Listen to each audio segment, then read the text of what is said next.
We're asking what's next for the effort to delegitimize the presidential election. Some in Congress are demanding that President Obama brief them on Russian interference with the election. They say that, quote, the Russians, quote, hacked our democracy, and they're mad about it. Joining us now is one of the members who signed that letter, House Intelligence Committee ranking member Adam Schiff of Burbank, California. Congressman, thanks a lot for joining us. Good to be with you. So one of the complaints in this letter, which is pretty interesting, is that Russia, and I'm quoting now, hacked our political institutions by, among other things, giving us access to John Podesta's emails in WikiLeaks. Now, I'm against hacking people's personal emails, for sure. I think it's a problem. But no one contests that those emails were real and the information in them was true, and voters got to see that, and it helped them assess how they wanted to vote. Why is that bad? Are you really arguing against more information for voters? And are you really arguing in favor of a foreign adversarial party hacking into the American... Of course not. No, I'm explicitly not. I'm just saying that once information comes into the public view, then why is that bad? Then if we're in agreement that we shouldn't tolerate foreign countries interfering in our election, hacking and dumping of information, then we shouldn't condone it in any way. Now, are you saying that that we're going to look the other way and we're going to ignore Russian interference because they brought to light facts that were helpful to one candidate or hurtful to the other or of public interest? The voters had a chance to evaluate that. They made their decision. But if we're going to protect ourselves from further Russian meddling in the future, we're going to have to call them out on it. We're going to have to inform the American people about it. And Donald Trump may have been the beneficiary, and I think he certainly was, of the Russian meddling this time. But when President-elect Trump has to cross Putin, as invariably he will, because Putin is not our friend. The president-elect may think Putin is our friend, but he's not. Then he may be the subject of the same interference. I get it. Nobody's for hacking. Let me just make one clear point. You don't know that Vladimir Putin was behind those hacks. Well, we do know this, and I can say this. But you don't know that, so let's not pretend that you do. Well, let's not ignore what the Secretary of Homeland Security and the Director of National Intelligence said publicly, which is that these hacks were of such seriousness they could not have taken place without the approval at the highest levels of the Kremlin. That's speculation, and we've seen a lot. Well, it is speculation. That's it is not speculation. You can only say speculation. It's a statement of fact? It is a statement of the intelligence community's best assessment, okay. and but you can quarrel with that because there's a political reason to do it, but this is what the intelligence professionals are saying. Well, they've told us a lot. You know, I've lived seriously. here a long time. I remember vividly the massive stockpiles of WMD in Iraq, which the intelligence community assured us were there, and they weren't. So, pardon me for my skepticism. I think it's a patriotic position. But let me just say this: we know.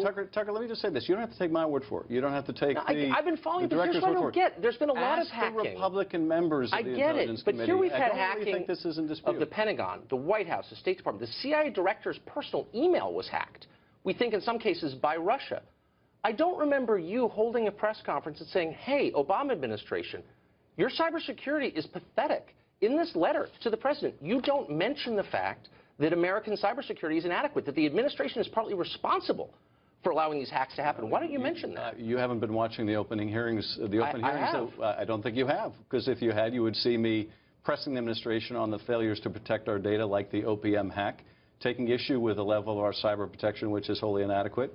You wouldn't see the statements I made in connection with the intelligence authorization bills year after year. Then why not mention it in this letter? Because this letter was about Russian meddling, and if you don't think that's significant, that a power that is an adversary of ours, that's bombing civilians in Syria right now, that's invading its neighbors, is also interfering in our political processes, as well as our allies. But if you don't think that's serious, it's hard for me to imagine you are in the same party as Ronald Reagan. I'm confused by what you're alleging.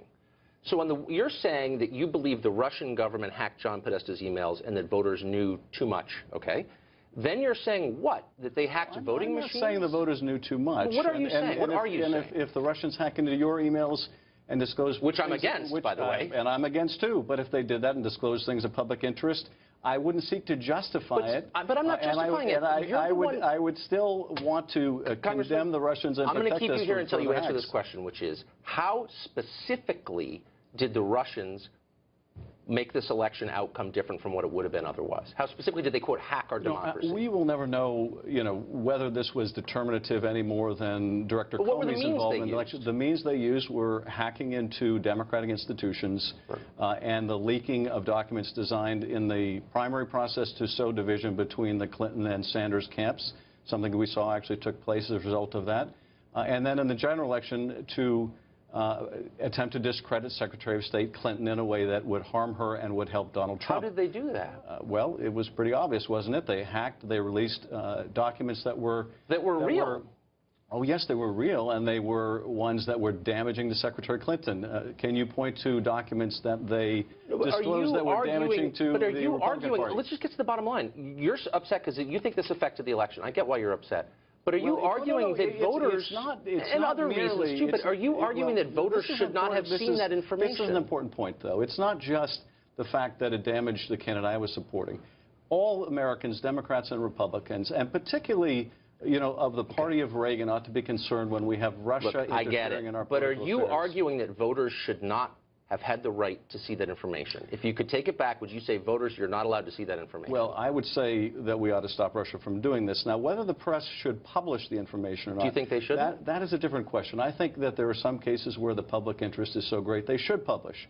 But I also think, and this was an issue I took with the press during the campaign, that when they do publish information that the Russians have hacked and the Russians want us to see, they ought to inform the public of the provenance of those emails. But they don't know it, and neither do you. Oh, you don't know that. You don't know that the government.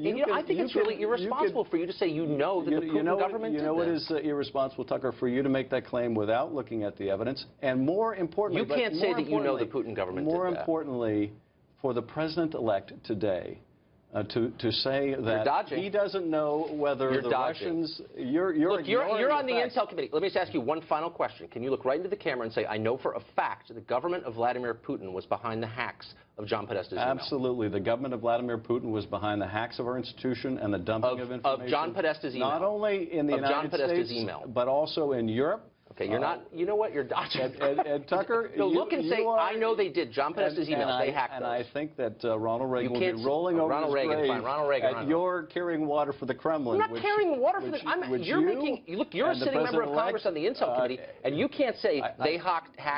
You're going to have to move your show to RT Russian television because you know what? This That's is perfect. Just so this is perfectly beneath your placed. Office because it's so dumb and you're being duplicitous. I'm asking you, did they hack Podesta's emails? And you can't say it. Personal insults like that, Tucker. You just said I was carrying. You said I was carrying water for Putin. That's pretty hilarious. When you essentially are an apologist for the Kremlin, that's what you're doing. I'm going to one last time, Congressman. Look into the camera and say they hacked John Podesta's emails. We know for a fact that Putin's government did that. You can't, and you know you can't, and you're hiding behind weasel words. I just said that the they hacked John Podesta's emails. Russians. I'm not going to be specific as to Oh, because you don't know it. That's why. All right, done.